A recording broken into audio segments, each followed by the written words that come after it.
ሰላም ጤና ይስጥልን የተከበራችሁ ተመልካቾቻችን ከአዲስ ሚዲያ ኔትወርክ ኤኤምኤን የሰኔ 16 2017 ዓ.ም የዕለተ ሰኞ የምሳ ሰዓት ዜናዎችን ይዘን ቀርበናል። አበይት ርዕሶቹን እናስቀድማለን።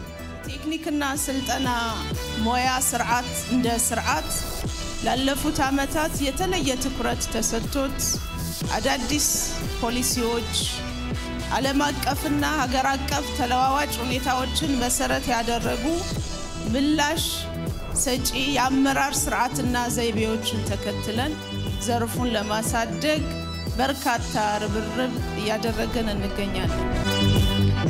የቴክኒክ ሙያ ዘርፍ ኢትዮጵያ ለጀመረችው ራስን የመቻል ጉዞ አንዱ ማሳኪያ መንገድ በመሆኑ በዘርፉ በርካታ ተግባራት በትኩረት እየተከናወኑ መሆናቸውን የስራና ክህሎት ሚኒስትር ሙፈሪያት ካሚል ተናገሩ።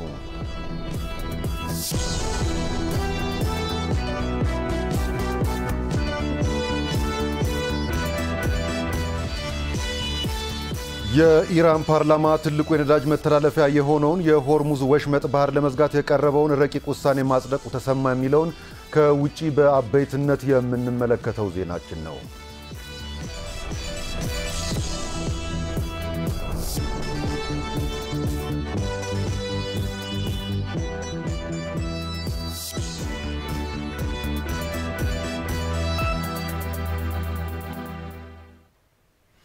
የሰዓቱ ዜናዎችን በመምራት አብዮት ጸጋዬ ከመላ የስቱዲዮና የስርጭት ሙያተኞች ጋር አብሬያችሁ ቆያለሁ። አብራችሁን እንድትቆዩ በመጋበዝ ቀዳሚ ወደ አደረግነው መረጃችን አልፋለሁ።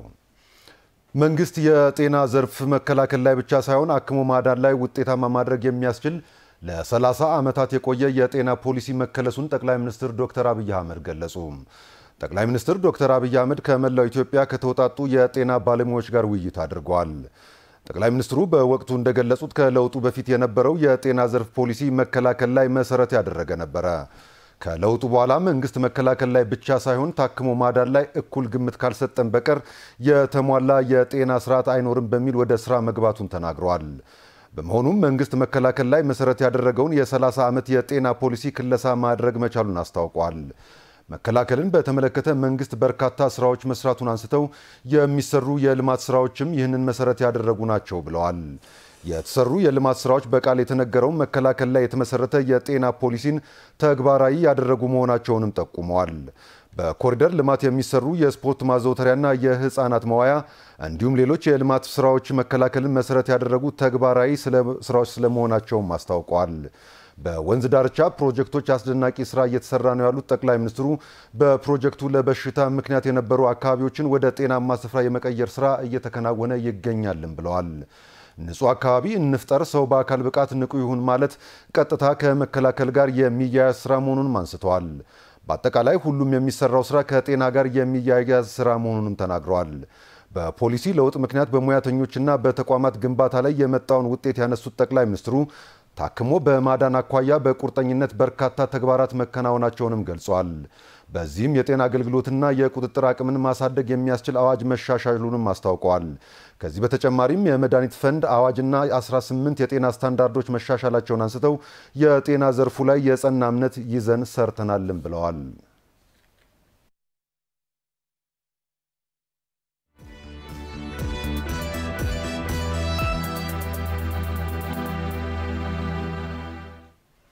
በዝርዝር ወደ ምንመለከታቸው መረጃዎቻችን እናልፋለን።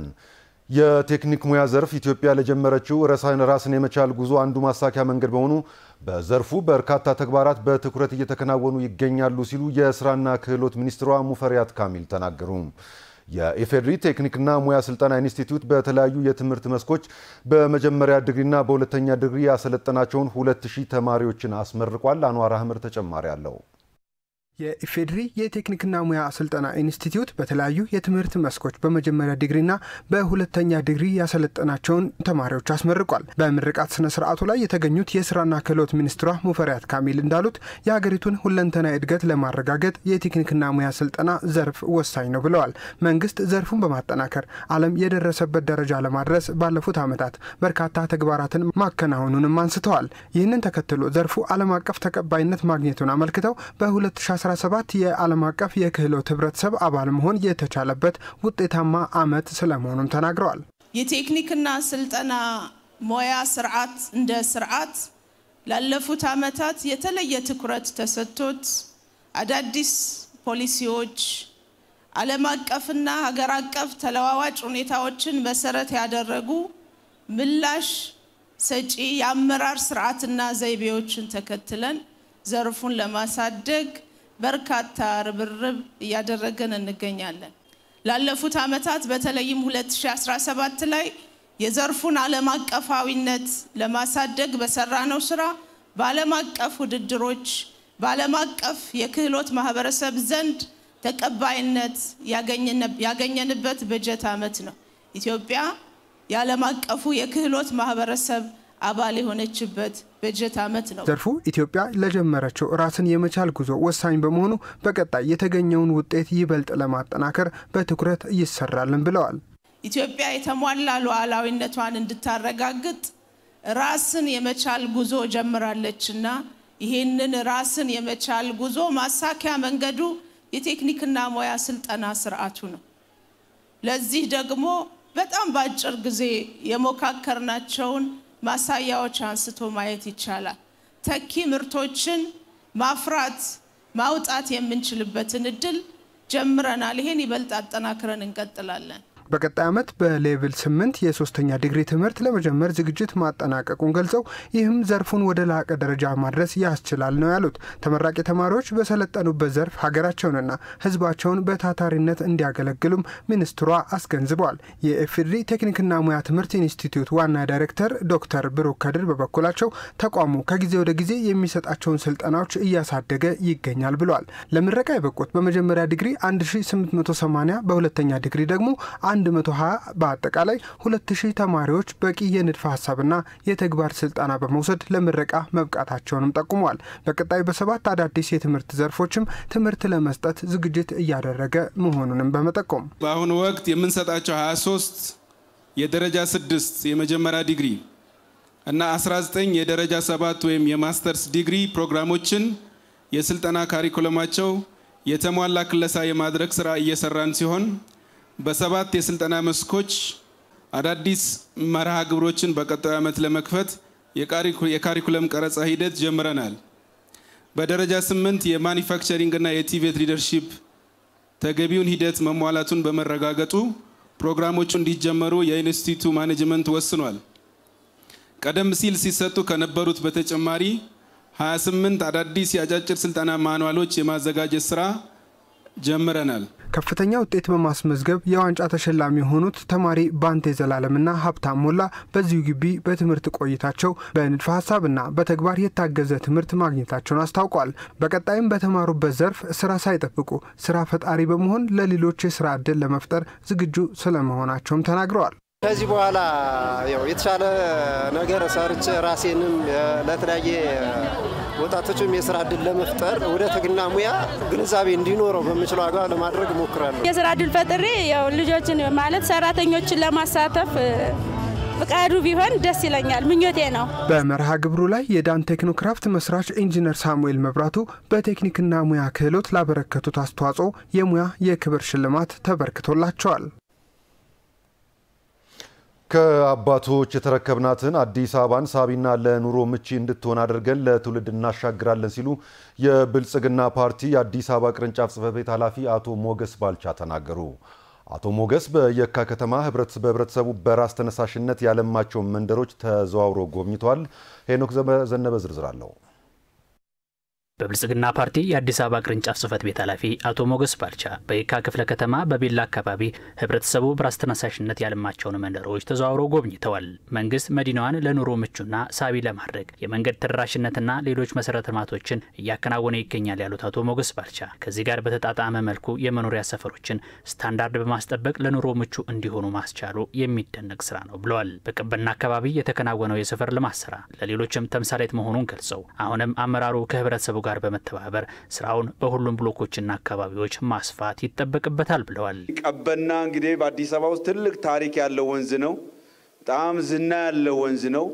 ቀበናን ደግሞ የከተማ አስተዳደሩ እንዴት አድርጎ አሳምሮ እየሰራ ውብ እያደረገ እንዳለ ሌላኛው የአዲስ አበባ ገጽታ፣ ሌላኛው የአዲስ አበባ የአይን ማረፊያ፣ ሌላኛው የአዲስ አበባ የትውስታ ሊሆን በሚችል መልኩ ቀበና ከመነሻው ከራስኬው እስከታች ድረስ በሰፊው የተሰራ ያለ ስለሆነ ለምን ለቀበና ብቻ የኛ ሰፈር የኛስ አካባቢ ይሄንን በማድረግ ልማቱ ሙሉ እንዲሆን የተሰራ ያለው ስራ አንድ ቦታ ላይ ተጀምሮ የሚያልቅ ሳይሆን ሁሉ አካባቢ ላይ እንዲሰፋ ለማድረግ ያደረጋችሁት አርያነት ያለው ስራ ስለሆነ በድጋሜ በጣም ከፍ ያለ ምስጋና ልናቀርብላችሁ መልጋለሁ።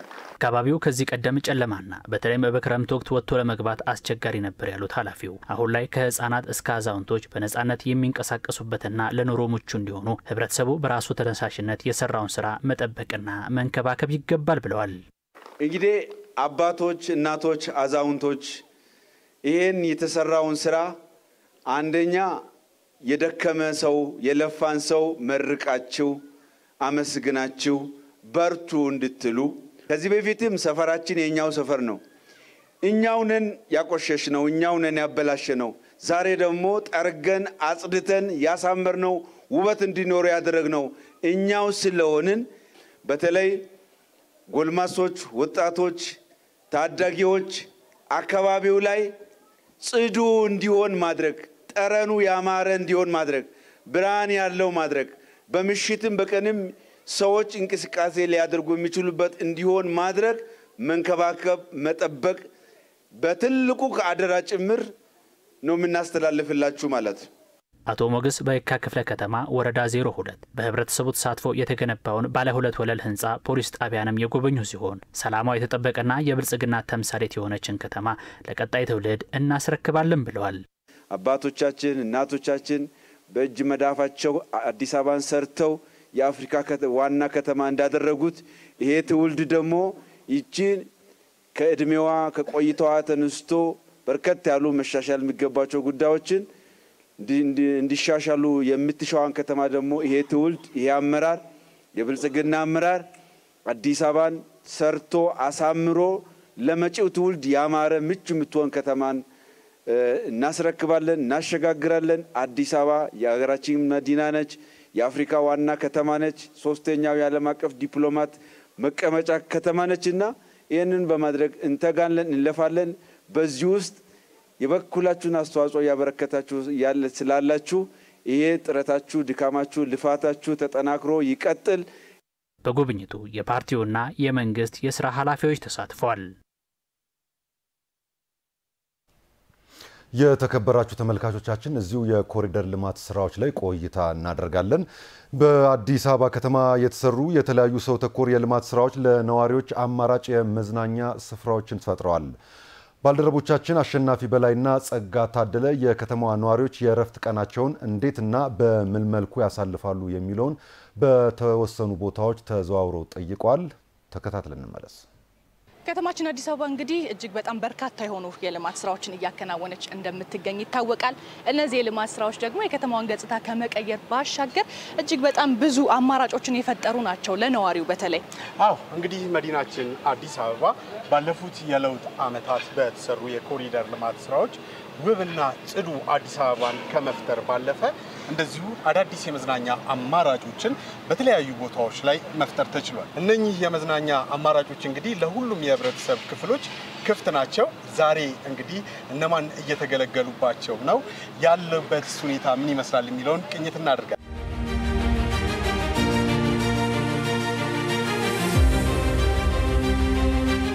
አሁን የምንገኘው ሲኤምሲ ነው። ሲኤምሲ እንግዲህ በመጀመሪያው ዙር የኮሪደር ልማት ከለሙ አካባቢዎች መካከል አንዱ ነው። በዚህ አካባቢ ላይ እንግዲህ በርካታ መኖሪያ ቤቶች አሉ። ከዛ ባለፈ እንግዲህ የአዲስ ኢንተርናሽናል ኮንቬንሽን ሴንተርም እንደዚሁ በዚሁ አካባቢ ነው የሚገኘው። የእግር ኳስ መጫወቻ ስፍራ አለ። ህፃናትም በልዩነት ለብቻቸው የሚጫወቱበት ቦታ እንደዚሁ ያለበት ሁኔታ ነው ያለው። በነገራችን ላይ እነዚህ የመዝናኛ አማራጮች ከመዝናናት ባለፈ ትላልቅ ሰዎች ወጥተው ይገናኛሉ። ከማትተዋወቀው ሰው ጋር ትተዋወቃለህ፣ ሀሳብ ትለዋወጣለህና በእጅጉ ማህበራዊ ህይወትንም ጭምር የሚያጠናክሩ ሆነው አግኝተናቸዋል ከዚህ ቀደም በነበረን ቅኝትምና አሁንም ወደ ውስጥ ገባ ብለን እንመለከተዋለን። እግር ኳስ ደግሞ ለማህበራዊ ህይወት ትልቅ አስተዋጽኦ ያለ ነው። ምን አለ ውስጡ የምንመለከት ይሆናል።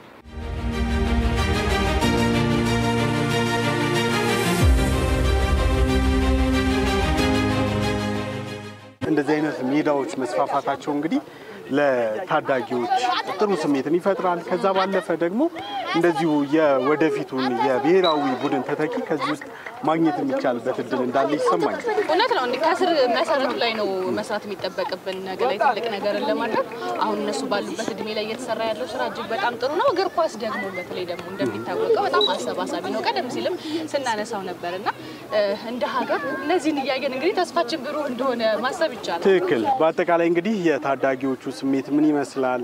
እንደዚህ አይነት ሜዳዎች እንግዲህ በኮሪደር ልማቱ የተገኙ ፍሬዎች ናቸው። እስከ ምሽት ድረስ 4 ሰዓት ድረስ ጨዋታዎች እንዳሉ ቅድምም ስናነሳ ነበር። በአጠቃላይ እንግዲህ በታዳጊዎቹ ላይ የፈጠረው ስሜት ኮቾቹስ ምን ይላሉ የሚለውንም እንደዚሁ ስሜታቸውን እንጋራ ይሆናል። የተሻለ ነገር አድርጋችሁ መውጣት አለባችሁ ግዴታ። ተስማማን። ስሜ ዮሐንስ ታደሰ ይባላል። የአይቤክስ ፉትቦል አካዳሚ አሰልጣኝና ማናጀር ነኝ። የኔ የአካዳሚ ልጆች ከ6 ዓመት እስከ 13 ዓመት ያሉ ታዳጊዎች ናቸው። 3 ኤጅ ግሩፕ አላቸው። አንደር 13 አንደር 10 እና አንደር 7 ወይም 8 ሶስቱ ኤጅ ግሩፖች ስኪል ዴቨሎፕመንት ላይ ፎከስ አድርገን እየሰራን ያለነው። ከሜዳ አንፃር ደግሞ ካየኸው በታዳጊ በልጅነት እድሜያቸው የተሻለ ሜዳ ላይ የሚመች ሜዳ ላይ ኢንቫይሮንመንቱ ጽዱ የሆነ ሜዳ የሚመች ሜዳ ላይ የተሻለ ትሬኒንግ እየተሰጣቸው ካደጉ ልጆች ጥቅም ያለው ነገር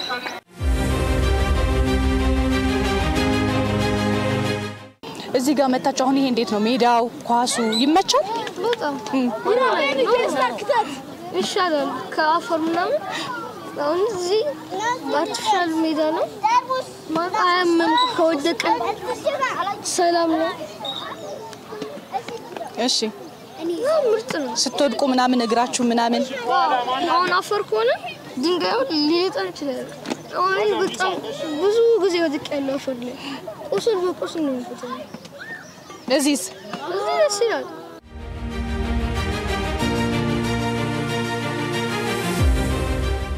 ቀደም ሲል ሲኤምሲ ነበርን። እሱን ቆይታችንን ለተመልካቾች እያጋራን ነበር። እዛ ያለው ነገር ታዳጊዎች፣ ወጣቶች ራሳቸው እንዴት ነው የሚያሳልፉት የሚለውን እየቃኘን ቆይታ አድርገን እየሄድን አሁን አፍንጮ በር አካባቢ ደርሰን ቆመናል። አዎ እንግዲህ አፍንጮ በር ጋር የመቆማችን ሚስጥር ምንድነው ከተባለ ደግሞ ጣናነሽ ቁጥር 2 እዚህ አፍንጮ በር ደርሳለች። እንግዲህ ባለፉት የለውጥ ዓመታት ላይ የቱሪዝም ስብራቱን ለመጠገን ከተወሰዱ እርምጃዎች መካከል የቱሪዝም መዳረሻዎችን ማስፋት ነው። ቱሪዝምና መዝናኛ ደግሞ አይነጣጠሉም። እውነት ነው፣ አይነጣጠሉም። በተለይ ኢትዮጵያ እንደ ሀገር በተለያዩ ቦታዎች ላይ የቱሪስት መስህብ ስፍራዎችን እየገነባች ትገኛለች። ይሄንን ከፍ የሚያደርግ ለሀገሪቱ ደግሞ ተጨማሪ ገቢን የሚያመነጭ ነው ተብሎ ይታመናል። ቦታ እስከደርስ ድረስ ማህበረሰቡ ለኛም ላደረገልን በተለይ አዲስ አበባ ከተማ ላይ በውሃም በምግብም በጎናችን ድጋፍ እያደረገልን ነው ያለው። ቢያንስ ቦታ እስከደርስ ድረስ ይሄ ማህበረሰብ ከኛ መለየት የለብንም። የማህበረሰቡ የመንግስት እንትን ንብረቱ የህዝቡ እስከሆነ ድረስ ህዝቡ እንደዚሁ ሞራሉ ከጎናችን እንዲሆን ከንብረቱም ጎን ይሆን እንዛ እስከምደርስ ድረስ ሊያግዘን ይገባል። 4 ኪሎ ደርሰናል። 4 ኪሎ የአራት መንገዶች መገናኛ ነው። ከሽሮ ሜዳ ከላይ የሚመጣው አለ፣ ከታች ከስቲፋኖስ ከፒያሳና ከመገናኛ የሚገናኝበት ቦታ ነው። መሀል ላይ የድላችን ሐውልት ይገኛል። ለወጣቶች ጥሩ የመዝናኛ ስፍራና እንደምትመለከቱው የማስታወሻ ፎቶ መያዣው ነው። አዎ በርካቶች እንግዲህ በእረፍት ቀናቸው እዚህ መተው መዝናናት ንጹህ አየርንም ደግሞ መመገብ ይችላሉ። እንዳልከውም እዚህ ጋር ቁጭ ስንል መዝናናትን ብቻ አይደለም የምናስበው ታሪክንም የምናስታውስበት ስፍራ ሆኖ ሰዎች ታሪካቸውን ትላንታቸውን እንዲያስቡ በተለይ ወጣቱ ትውልድ ደግሞ ይሄንን ሁሉ ጊዜም እንዳይዘነጋ ሆኖ ያነሳው የ4 ኪሎ የአርበኞች ድል መታሰቢያ ሐውልት ከፊታችን አለና በጣም ጥሩ ቦታ ነው። እኛም እንደነሱ አንድ የማስታወሻ ፎቶ እንያዝ።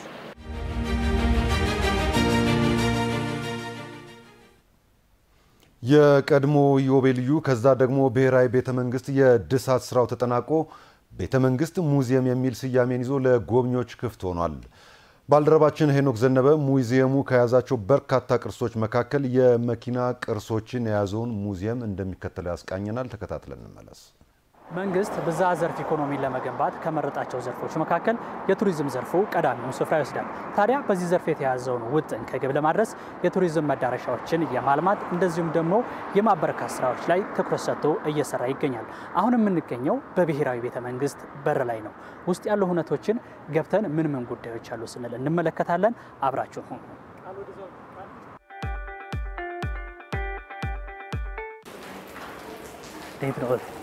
ሰላም ሰላም ነው። እግዚአብሔር ይመስገን። ስሜ ሐሰን ቡልቡል ይባላል። በቤተ መንግስት አስተዳደር የሙዚየም እና ቅርስ አስተዳደር ዲፓርትመንት ስር የቅርስና ፓርክ አስተዳደር ስራ አስፈጻሚ ነኝ። የቤተ መንግስት ሙዚየም የመጀመሪያ ሙዚየም ጋ ነው ያለ ነው። አውራሪስ መኪና ወይም ተሽከርካሪ ከተሽከርካሪ ሙዚየም የመጀመሪያው ላይ የምናገኘው ነውና የተሰራው በጣሊያን ሀገር ነው። በ1950ዎቹ ውስጥ ነው የተሰራና አገልግሎት ሲሰጥ የነበረው ጃኖች እና ከሳቸው ጋር ወደ ከአዲስ አበባ ውጪ ወደ ክፍለ ሀገር የሚሄዱበት ነው። በተለይ የባቡር መንገድ ወደ ሌለበት በውስጡ የሚተኛበት ቦታ አለው። እጅ መታጠቢያ አለው። እንደ ቢሮ ደግሞ በቢሮ መልክ የሚሰራበት ጠረጴዛ አለው። ኦልሞስት ተንቀሳቃሽ ቢሮ ነው ማለት ይቻላል።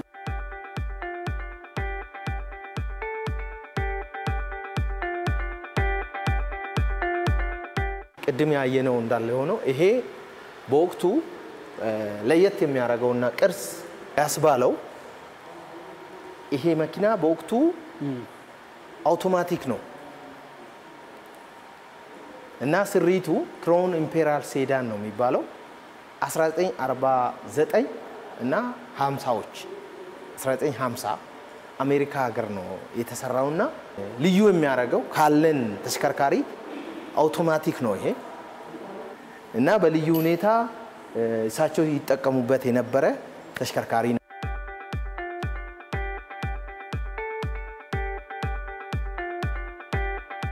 እስቲ ወደ ስራገሎቹ ደግሞ እንቀጥል።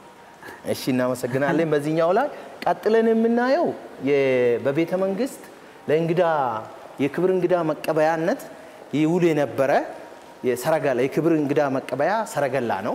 ይሄ ሰረገላ ስሪቱ 1816 ነው የተሰራው በእንግሊዝ ሀገር ነው። የንግስና 25ኛ ዓመት ክብረ በዓል በኋላ ይሄ ቤተ መንግስት ተሰርቶ በተመረቀ ጊዜ ነው ማለት ነው ለአገልግሎት የዋለው። የተገዛው ከስዊዘርላንድ ነው።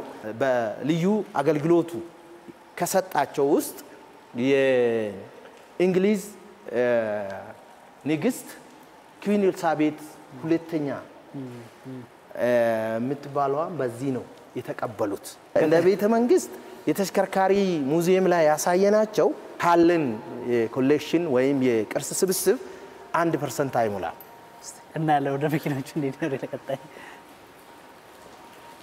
በተለይ ለሁለት በዓላት በልዩ ሁኔታ ስጦታ ይሰጣቸው ነበር። ለሳቸው የልደት በዓላቸው ላይ ይሰጣል። ሁለተኛው ደግሞ የንግስና በዓላት ላይ ስጦታ ይሰጣል። ይሄኛው ሮይስ ሮይስ ነው፣ እንግሊዝ ስሪት ነው። 1948 ነው የተሰራው እና እዚህ እኛ ጋር አገልግሎት ይሰጥ የነበረ ማለት ነው። ለሳቸው በስጦታ መልክ የተሰጠው ከሐረር ማህበረሰብ የተሰጠ ነው። ሐረር የተወለዱበት ቦታ እጀርሳ ጎሮ ይባላል። የ1948 ደግሞ ጥቅምት 23 1948 የንግስና 25ኛ ዓመት የተከበረበት ጊዜ ነው። ቤተ መንግስቱም የተመረቀው በዛን ጊዜ ነው። ስጦታውም የተሰጠው በዛ ጊዜ ነው። በተመሳሳይ መልኩ ይሄኛው ደግሞ ካድላክ ፍሊትውድ የሚባል አሜሪካ ስሪት ነው። የተሰራበት ሰዓት 1948 ኦሬዲ ተግባሩ አምቡላንስ ነው።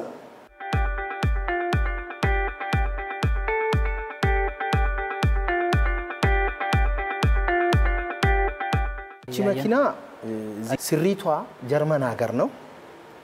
በእኛ ሀገር አገልግሎት መስጠት የጀመረችው 1957 እዚች ጋር ከምታዩት ጽሁፉ አምፊካር ይላል። አምፊካር ማለት በየብስም በውሃም ላይ የሚትሄድ ተሽከርካሪ ወይም መኪና ናት ማለት ነው። በጀርባ ፈን አላት፣ ውሃ ላይ መቅዘፊያ አላት እና እቺ መኪና በልዩ ሁኔታ የት ነው አዲስ አበባ ውስጥ ሀይቅ የለም ውሃ የለም ወይስ የት ነው ምናምን የሚባል ጥያቄ ይነሳል። በተለይ ቢሾፍቱ ሀይቆች አሉ። ቢሾፍቱ ላይ በተለይ ሆራ ላይ ቤተ መንግስት ነበረ። እዛ እንደተጠቀሙ ከሳቸውም በላይ ልዑል ተፈሪ የሚባል የልጅ ልጅ አለ። እሳቸው የተጠቀሙበት እንደነበረ የተገለጸ መረጃ አለን።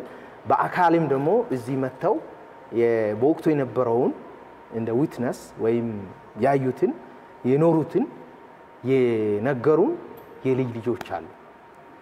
ካሉን መኪኖች በጣም ልዩ የሚያስብለው በውሃ ላይም በመሬት ወይም በየብስ ላይም የሚሽከረከር መሆኑ ነው።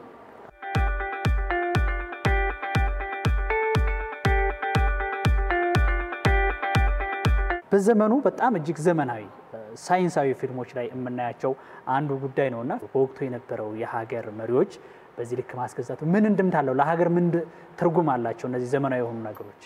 አንተም እኔም ሀገሩ ከሌሎቹ የተሻለች ሆኖ የማግኘት ምኞትም ፍላጎትም አለ። በወቅቱ ፕሮአክቲቭሊ ለመጪ ትውልድ አልፎ የማሰብን ጭምር ነው የምናየውና ያኔ ጥራት ያለው ነገር በመኖሩ በመቆየቱ ዛሬ ለትውልድ ደግሞ በዚህ መልክ እንድናሳይ እንድንኮራበትም ሀገርንም እንቀባበላለን፣ ሀብቱንም እንቀባበላለን። ይሄንን ነው እኔ ማለት የምፈልገው። በወሊድ ምክንያት ብዙ ደም ፈሷት ከሞት አፋፍ ለነበረች እናት ደም በመለገስ የበጎ ፈቃድ ደም ለጋሽነትን ጉዞ ተያያዝኩት ትላለች። ለ121 ጊዜም የደም ልገሳን አድርጌያለሁ የምትለን ሲስተር አሰጋሽ ጎሳ ናት።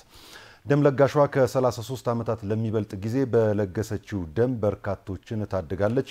ባለታሪኳ ከባልደረባችን መቅደስ ደምስ ጋር ቆይታ አድርጋለች።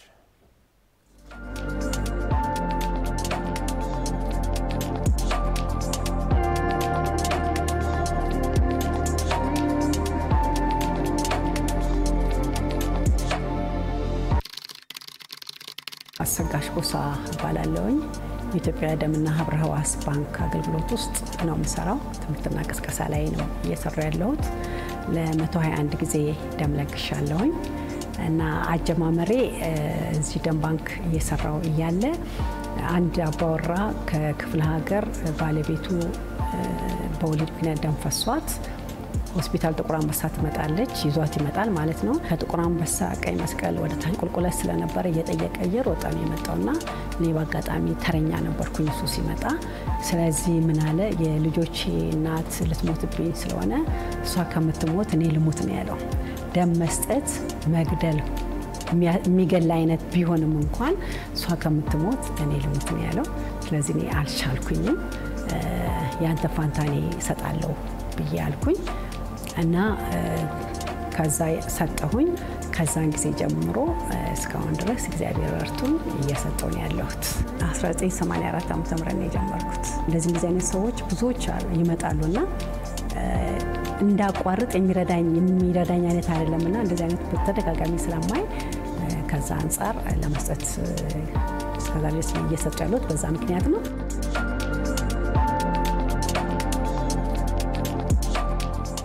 እናቴ የዛን ምንም አይነት ግንዛቤ በሌለ ጊዜ ሆስፒታል አካባቢ ነው እኛ ቤትና ደም አስፈልጎ እንደዚህ ሲያወሩ ሰምታን ይሰጣለሁኝ ብላን ያለችው ምንም ግንዛቤውን ሳይኖራትና ደም ሰጣሉና እንደዚህ አይነት ችግር የለም። ቤተሰቦቼ ሲያዩ ምንም ጉዳት እንደሌለው ሲያውቁ ሁሉም መስጠት ጀመሩ። እንደዛ ያ ብቻ አይደለም፣ እኔ ራሱ ቦታዬንም ሲያዩ አንቺና አልሰሰጭኝ የት ነበርኩኝ የሚሉ ሰዎችም አሉ።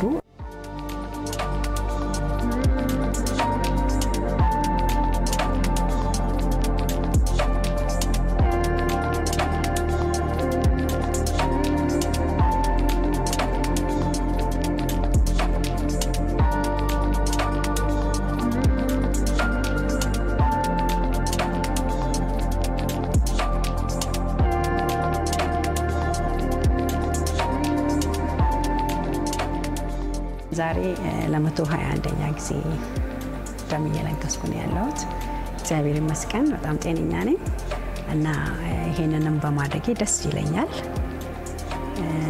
ሌሎች ያው ቤተሰቦቼ ደም እየለገሱ ነው ያሉት። ተቃዋሚ የለም በነገራችን ላይ እና ሁሉም እየለገሱ ስለሆነ እኔ ባንዴ የምሰጠው ደም ወደ 3 ቦታ ላይ ይደርሳል ማለት ነው። ስለዚህ 121ን በ3 ማባዛት ማለት ነው እነዚህ ጋር አስደርሻለሁ ማለት ነው። በእንደዚህ አይነት ወቅት ላይ አብሮኝ የሚሰሩት የስራ ባልደረቦች ብዙ ጊዜ ያበረታቱኛል፣ ኬክ ያዘጋጁልኛል፣ አብሮኝ ይሆናሉ። በዚህ አጋጣሚ በጣም ላመሰግናቸው ወዳለሁኝ። ደም መለገስ ምንም ጉዳት የለውም። ከመቀበል መስጠት ይሻላል።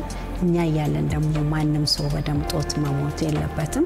ሁልጊዜ ማሰብ ያለብን ደግሞ ደም የሚያስፈልገው ሰው ከኔ ቤተሰብ አንዱ ቢሆንስ የሚለውንም ግምት ውስጥ ማስገባት አለብን። መስፈርቱን የሚያሟሉ ጤነኛ የሆኑ ሰዎች ማለትም ክብደት 45 እድሜ ከ18 እስከ 65 የሆኑ ሰዎች መተው ደም ቢለግሱ በዚህ አጋጣሚ አበረታታለሁ።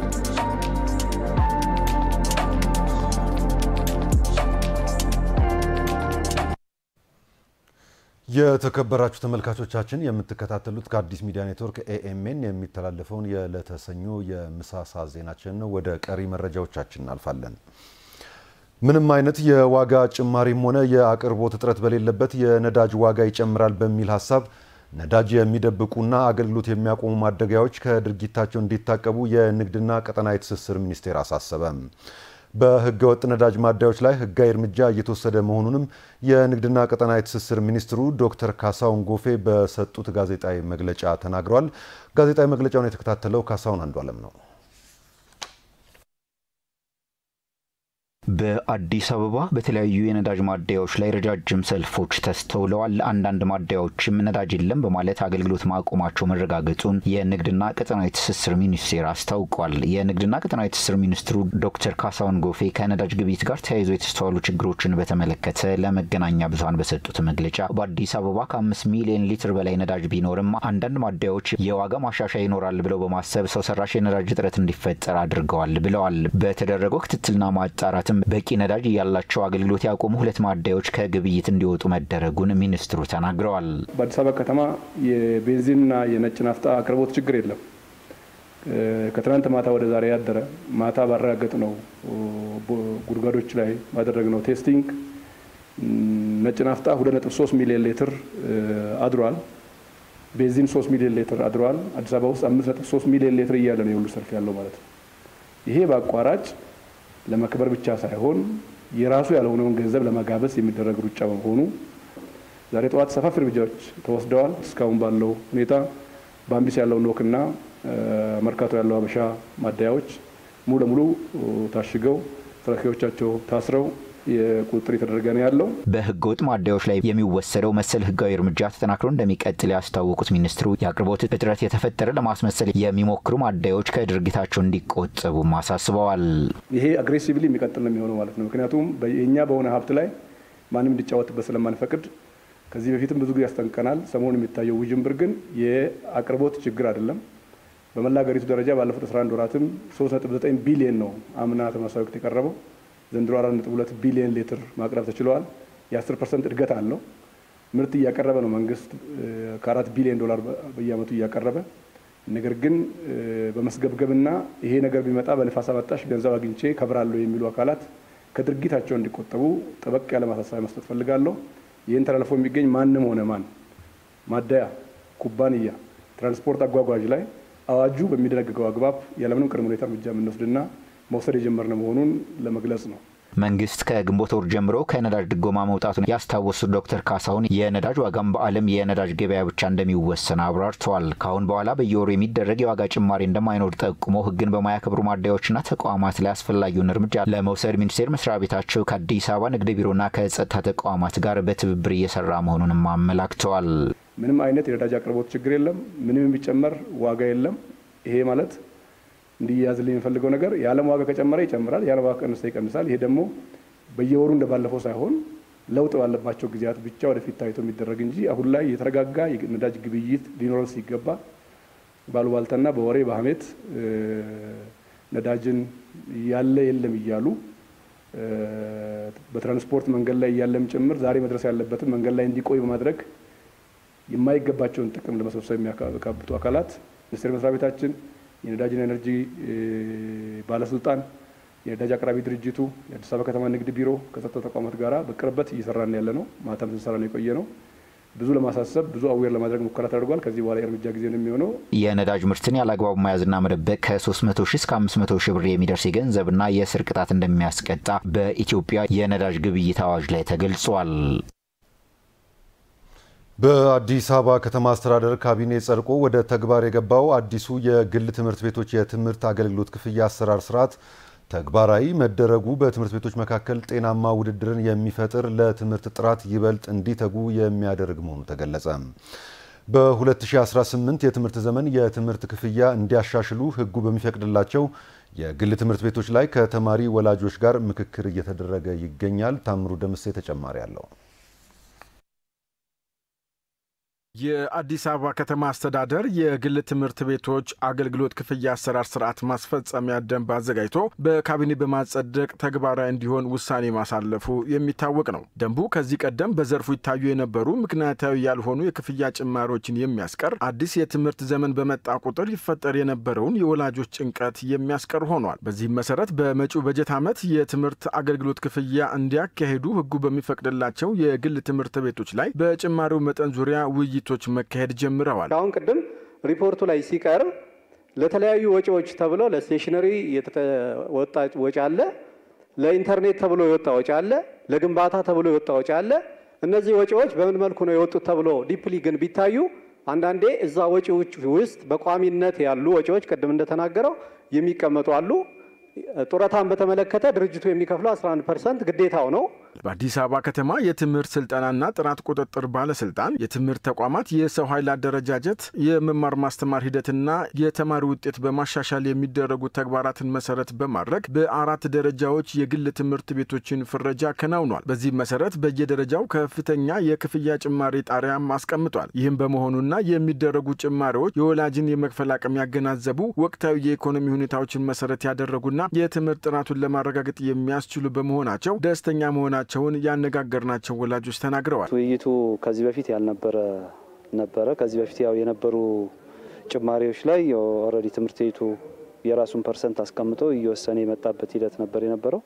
አሁን ግን የከተማ አስተዳደሩ አጠቃላይ ካለው የኑሮ ጫናም እና የመማር ማስተማር ሂደት ጋርም ተያይዘው ትምህርት ቤቶች ያሉበት ደረጃ ምን ደረጃ ነው የሚል እንደ የትምህርት ቤቱ ደረጃ ታይቶ ያው በፐርሰንት የታጠረ ከዚህ ፐርሰንት እስከዚህ ፐርሰንት በሚል በየትምህርት ቤቱ ደረጃና እንደየግሬዱ ተወስኖ የመጣበት አግባብ ትክክል ነው ብዬ አስባለሁ። ይሄንንም መመሪያ የወላጅ የተማሪ ወላጆች ባሉበት 50+1 በሚል አብዛኛው ወላጅ ባለበት ዲቴይል ቀርቦ ሁሉም ሰው የየራሱን ሀሳብ የሰጠበትና በዛ የሀሳብ ሂደት ውስጥ መንግስት ያስቀመጠው የጭማሪ ጣሪያ አለ። በዛ ጣሪያ ውስጥ ተቀምጦ በወላጆቹ ደግሞ አብዛኛው ወላጅ በሚወስነው ውሳኔ መሰረት ያው ወላጆች የሚከፍሉበትን ሂደት ለማመቻቸት ነው። አሁን ከዚህ በፊት የነበሩት 100% ምናምን ነው አንዳንዴ ሲጨመር የነበረውና ብዙ ፍጭቶች ነበረው ከዛሬ በፊት የነበሩና ከተማ አስተዳደሩ ያወጣቸው ህጎች መሰረት ነው ይሄ ሁሉ ነገር እየተከናወነ ያለውና በዚህ መሰረት ጠቃሚ ነው ብዬ ነው ማስበው።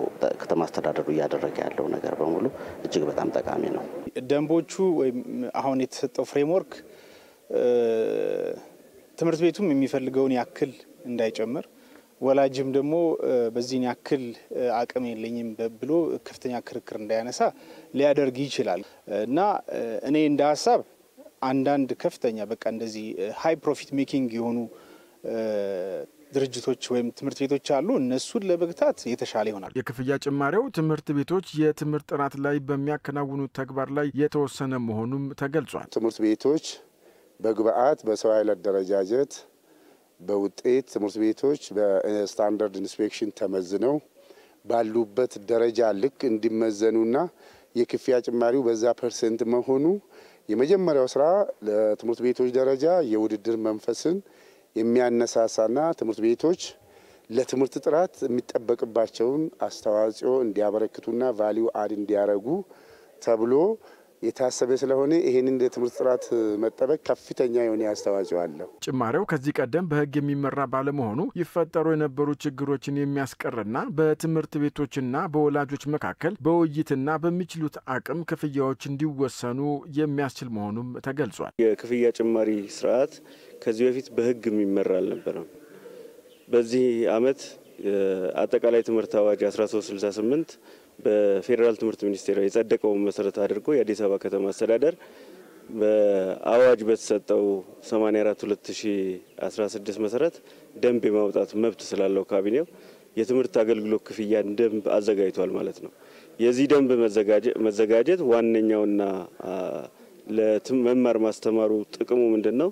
መማር ማስተማር በራሱ ምቹ ሁኔታን ይፈጥራል። በትምህርት ቤትና በወላጆች መካከል የተግባባ ምቹ ሁኔታ የተስማማ ሁኔታን ይፈጥራልና ደንቡ ለመጀመሪያ ጊዜ እንደ ሀገር የጸደቀ ደንብ ነው።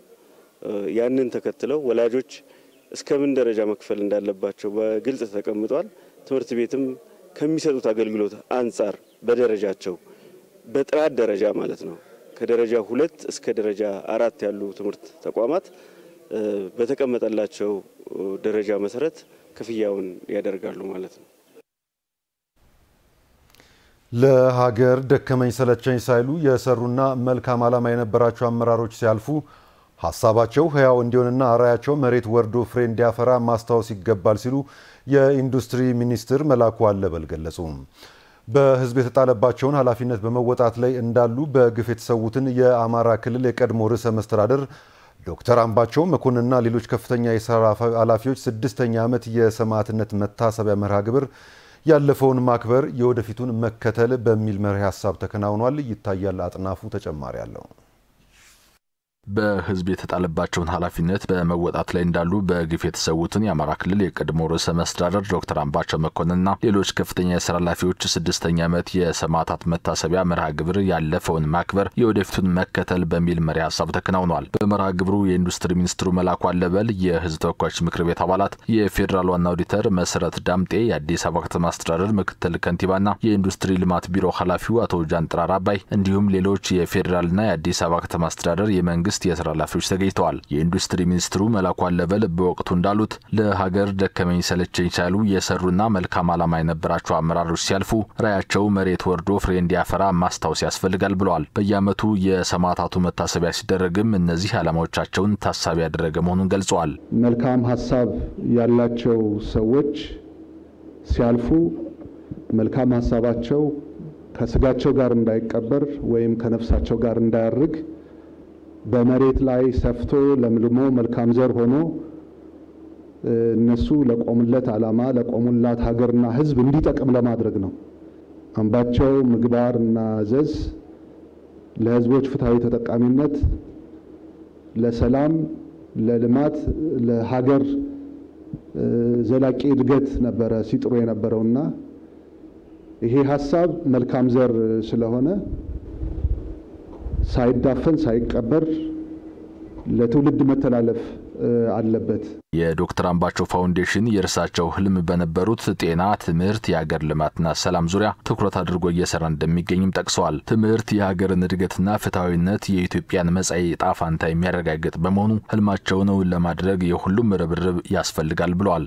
ፋውንዴሽኑ ብዙ ትልልቅ ስራዎችን እየሰራ ነው። በአጭር ጊዜ ውስጥ በተለይ ትምህርት ላይ እየሰራ ነው፣ ጤና ላይ እየሰራ ነው፣ አካባቢ ልማት ላይ እየሰራ ነው። በቅርቡ ደግሞ ሰላም ላይም ለመስራት አድቮኬሲ ስራ ለመስራት ጀምሯል። ትምህርት የሀገራትን እድገት እና መጻኢ ዕጣ ተስፋ የሚወስነው እሱ ነው። ፍትሃዊነትን የምናረጋግጠው በትምህርት ነው። የኢትዮጵያን የወደፊት ዕጣ ፈንታ የምንወስነው በትምህርት ነው። ስለዚህ ከትምህርት ጋር የተጀመረው ስራ ይበልጥ የማጠናከርና የማስፋት ስራ የሁላችንም ኃላፊነት ሆኖ ማገዝ መደገፍ ይገባናል። የዶክተር አምባቸው መኮንን ፋውንዴሽን ስራ አስኪያጅ መዓዛ አምባቸው በበኩላቸው ፋውንዴሽኑ በጥናትና ምርምር የታገዘ ስራ እየሰራ እንደሚገኝ ገልጸዋል። ዶክተር አምባቸው ለሀገርና ለሕዝብ የሚጠቅም የጠራ ራዕይ እንደነበራቸው በተለያዩ ተቋማት ያከናወኗቸው ተግባራት ሕያው ምስክር መሆናቸውን አንስተዋል። በስማቸው ፋውንዴሽን በማቋቋም በህይወት ቢኖሩ ሊፈጽሟቸው ይችሉ የነበሩትን ህልሞች ለመተግበር እንቅስቃሴ እየተደረገ እንደሚገኝም ገልጸዋል። እንዲሁም ችግኝ በመትከል እንዲታሰቡ የተደረገው ፋውንዴሽኑ ካሉት የትኩረት መስኮች ዋነኛው የአረንጓዴ ልማትን በመደገፍ አሻራችንን ለማሳረፍ ነው ብለዋል። ዶክተር አምባቸው መኮንን በነበረው የፖለቲካ ህይወት ከሴራና ከጥላቻ የራቀ ሁሉንም ወንድምና እህቱ አድርጎ የሚመለከት የፍቅር ሰው ነበር። የትግል አጋሮቹ፣ የሥራ ባልደረቦቹ በቅርብ የሚያውቁት ሁሉ የሚያረጋግጡለት መልካምነቱን፣ ሰው ወዳድና አክባሪነቱን፣ ቁም ነገረኛና ተግባቢነቱን ነበር። ዶክተር አምባቸው መኮንን ለሀገርና ለህዝብ የሚጠቅም የጠራ ራዕይ ያለው ሰው እንደነበረ በህይወት ዘመኑ በተለያዩ ተቋማትና አካባቢዎች ያከናወናቸው ስራዎች ሕያው ምስክር ሆነው ዛሬም እናገኛቸዋለን። የዘንድሮውን የ6ኛ ዓመት የመታሰቢያ ፕሮግራማችንን በዚህ በአዲስ አበባ ሳይንስና ቴክኖሎጂ ዩኒቨርሲቲ ስናደርገው አንድም ዶክተር አምባቸው መኮንን በዚህ ዩኒቨርሲቲ የቦርድ ሰብሳቢ በመሆን የነበረውን አገልግሎት ለማስታወስ እና የዶክተር አምባቸው መኮንን ፋውንዴሽን ከተለያዩ ተቋማት ጋር ለሀገር ልማት በመስራት ላይ መሆኑን ማሳያ ሲሆን ሁለትም ዶክተር አምባቸው ለአረንጓዴ ልማትና ለአረንጓዴ ኢኮኖሚ የነበረውን ትጋትና ፍቅር ለማስቀጠል በማሰብ ነው። የአዲስ አበባ ሳይንስና ቴክኖሎጂ ዩኒቨርሲቲ ፕሬዝዳንት ዶክተር ደረጀ እንግዳ በበኩላቸው ዶክተር አምባቸው በህይወት በነበሩበት ወቅት የዩኒቨርሲቲው የቦርድ ሰብሳቢ በመሆን በርካታ አስተዋጽኦ ማበርከታቸውን ጠቅሰዋል። በዚህም የእሳቸው መታሰቢያ እንዲሆን በዩኒቨርሲቲው ቅጥር ግቢ ሀገር በቀልና የፍራፍሬ ችግኝ ተከላ መርሃ ግብር መካሄዱን ገልጸዋል። የኛ ዩኒቨርሲቲ የቦርድ ሰብሳቢ ነበሩ። አሻራቸውን በዩኒቨርሲቲ ውስጥ አኖረዋል። የራሳቸውንም ድርሻ ተወጥተዋል። እኛ ዛሬ ለደረስንበት ትልቅ አስተዋጽኦ አበርክተውልናል። ለዚህ ዛሬም ወደፊትም ሁሉ ጊዜ እናመሰግናቸዋለን። ሁለት አይነት ችግኝ ነው የተከልነው። አንደኛው ሀገር በቀል የሆኑ ችግኞች ዝግባ አለ። እነዚህ ይሄ ለረጅም ጊዜ ሊቆዩ የሚችሉ ዛፎች መታሰቢያ፣ ሰዎች በዚህ በኩል ሲያልፉ ሊያያቸው የሚችሉ እስከ መዳኛው ድረስ ዛፉ እስካለ ድረስ እስካለን በህይወት እስካለን ድረስ ሊቀጥሉ የሚችሉትን ነው። ሁለተኛው ኢደብል ፍሩትስ ነው የተከልናቸው የሚበሉ ለዩኒቨርሲቲ የምናደርገው እነዚህ ዛፎች እንዲጸድቁ የበኩላችን ጥበቃ እናደርጋለን፣ እንንከባከባለን። የእሳቸውን እዚህ ያደረጉትን አበርክቶ ለማሰብ በየአመቱ እኛ ችግኝ እንተክናለን። የዛ አካል ሆኖ ወደ 2000 ችግኝ ነው የምንተክለው። ዛሬ የተከልነው እንዳለ ሆኖ ነገና ተነጎሪያ በእሳቸው ስም የሚተከሉ ችግኞች አሉ። የዶክተር አምባቸው መኮንንና ሌሎች ከፍተኛ የስራ ኃላፊዎችን 6ኛ ዓመት የሰማዕትነት መታሰቢያ ምክንያት በማድረግ የችግኝ ተከላ መርሃ ግብር ተካሂዷል። ወደ ጤና መረጃችን እንሻገራለን። የዛሬው የጤና መረጃችን ኢንዶስኮፒ የተባለውን የሕክምና መሳሪያ የተመለከተ ይሆናል። ኢንዶስኮፒ በጨጓራ የሚፈጠሩ የህመም አይነቶችን መለያ መሳሪያ መሆኑ ይገለጻል። በኢንዶስኮፒ የምርመራ ልየታ የጨጓራ ህመምን በመለየት ቀድሞ መታከምና መከላከል እንዲቻል የሚረዳ የመሳሪያ አይነት መሆኑን የሕክምና ባለሙያዎች ያስረዳሉ። በዚሁ በኢንዶስኮፒ የሕክምና መሳሪያ ዙሪያ ሪፖርተራችን አልማዝ ሙልጌታ የውስጥ ደዌ ስፔሻሊስት ሐኪም ዶክተር ኃይለማርያም አወቀን አነጋግራ ተከታዩን ምላሽ ይዛ መጥታለች። ዶክተር ኃይለማርያም አወቀ እባላለሁ። በመቅረዝ ጠቅላላ ሆስፒታል የውስጥ ደዌ ስፔሻሊስት ሐኪም ነኝ። ኢንዶስኮፒ የሚባለው ምርመራ ላይ ነው። ድሮ ብዙ ቦታ ስለሌለ ወይም ደግሞ ብዙ የሚሰሩ ሰዎች ስላልነበሩን ኢንዶስኮፒ የተለመደ አልነበረም። አሁን ግን በአብዛኛው በከተማችንም አዲስ አበባም እንዲሁም በክፍለ ሀገሮችም የኢንዶስኮፒ አገልግሎት አለ። ስለዚህ ኢንዶስኮፒ የሚያስፈልጋቸው ሰዎች ከፍተኛ ህመም የታመሙ፣ በተከታታይ ጨጓራ ህመም የሚያስቸግራቸው ሰዎች እንዲሁም እድሜያቸው 50 ዓመትና እዚያ በላይ የሆኑ ሰዎች ኢንዶስኮፒው ተሰርቶ ጨጓራ ላይ ያለው ሁኔታ ቢታወቅ ጥሩ ነው። ኢንዶስኮፒ የሚያመጣው ችግር የለም።